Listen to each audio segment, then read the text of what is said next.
Speaker साहब, मेरा कोई किसी से लड़ाई नहीं है। मैं पहले दिन से जब यहां आया हूं, तकरीर नहीं करने दी मुझे।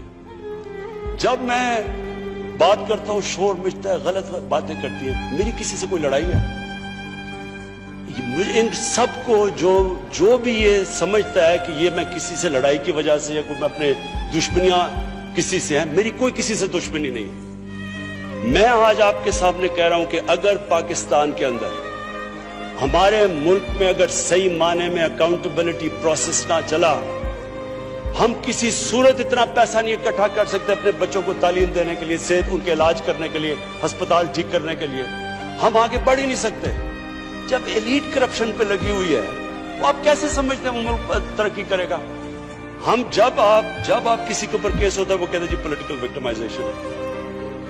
मुझे ये बताएं कि मेरे ऊपर पॉलिटिकल विक्टिमाइजेशन नहीं थी जब इन्होंने मेरे ऊपर 2002 का फ्लैट डिक्लेयर हुआ, मुझे इन्होंने सुप्रीम कोर्ट में 6 केसेस कर दिए। मेरे इलेक्शन कमीशन के अंदर मुझे सुप्रीम कोर्ट में 2 केसेस किए।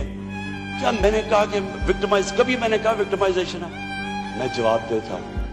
मैं जब वो फ्लैट लिया था, मैं सारी दुनिया जानती है मैं इंटरनेशनल क्रिकेटर था, मैं तो जवाब ही नहीं था। मेरे पास तो कोई पब्लिक ऑफिस नहीं था।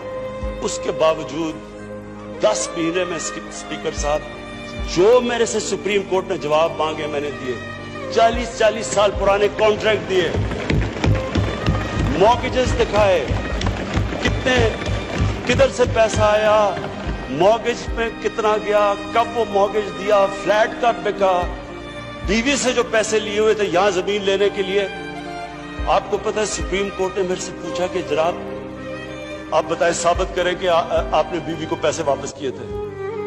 वो बीवी ने ईमेल दे रही है कि हाँ इसने पैसे वापस किए थे। उन्होंने कहा नहीं सबूत दो। ये कभी हुआ ही नहीं है ऐसे कि वो बीवी कह रही है पैसे, वो कहते नहीं। बैंक स्टेटमेंट्स निकाल के दी 15 साल पुरानी, जो मेरा ट्रांजैक्शन बीवी के साथ था।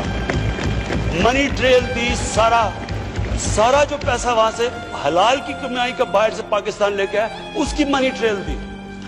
स्पीकर साहब, कोई मैंने कमाल नहीं किया। ये हर उस मुल्क में जिसमें जेन्युइन डेमोक्रेसी है, वहां एक लीडर को जवाब देना पड़ता है, क्योंकि वो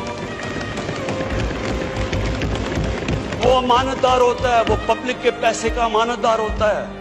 ये कोई विक्टिमाइजेशन नहीं है। और ये जो नैब है, ये हमने तो नहीं नैब बनाई।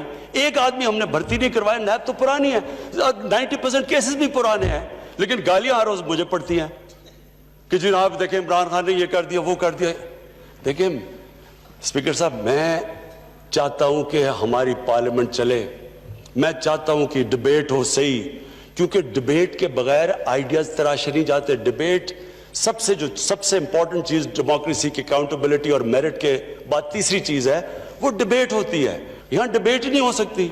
जब बात करो वो शुरू हो जाते हैं कि जी वो नैब न्याजी नेक्सस या कभी कुछ शुरू हो जाते हैं। यानी इस तरह तो देखे ना स्पीकर साहब, मैंने तो नहीं नैब बनाई।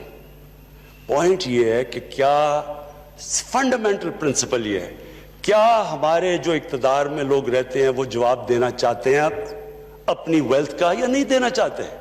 और अगर वो नहीं देना चाहते तो बाकी क्यों देंगे? आप जो कल्चर होता है वो ऊपर से सेट होता है। वो कहते हैं fish rots from the top. जब ऊपर से खराब होता है, वो सारा माशरा नीचे तक तबाह हो जाता है।